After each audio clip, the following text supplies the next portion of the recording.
जब बात हुई, जब आप थे तो करण भैया थे, उनको बुला। तो हम हैं वो ना, ऐसे चीज थोड़ी मैं आपको नहीं जानता। ये આનો ફોટો પાડ બેન ચુન ऐसा नहीं है दादारी क्यों करता है ऊपर से हो तोड़ ले उनकी बात करें टेडी पे रहो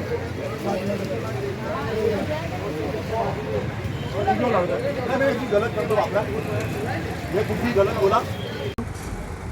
શું ઘટના ઘટી હતી ભાઈ? અરે ભાઈ મેં આવ્યો તો અહીં વારસિયા બન લેવા ને પફ લેવા, તો મેં પફ લીધું. પફ જેવી રીતે મોઢા પર બાઇટમાં નાખ્યું એવી રીતે જ મને આમ બહુ ગંદી વાસ આવી અને ઉલટી જેવું થયું. અને મેં જેવી રીતે પછી ખોલીને જોયું તો આ તો એકદમ સડેલો છે, આ તમે જોઈ શકો છો.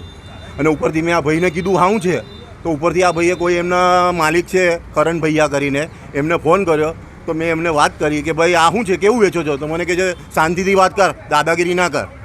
ને ઉપરથી મને કહે છે જે થાય કર લે, એવી મને વાત કરે છે. એટલે પછી મારે મીડિયા પાસે જવું પડ્યું ને આરોગ્ય ખાતાને આ વસ્તુની જાણ થવી જોઈએ. આવી રીતે તમે આટલી મોટી દુકાન ખોલીને અને આવી વસ્તુ વેચી રહ્યા છો, લોકોના સેહત જોડે તમે કેટલો મોટો ખિલવાડ કરી રહ્યા છો. આ ભાઈની એટલી બદતમીજીથી બોલવાથી મારે આટલો મોટો સ્ટેપ લેવો પડે, બાકી મને કોઈ ઇન્ટરેસ્ટ નહોતું આ બધું કરવાથી.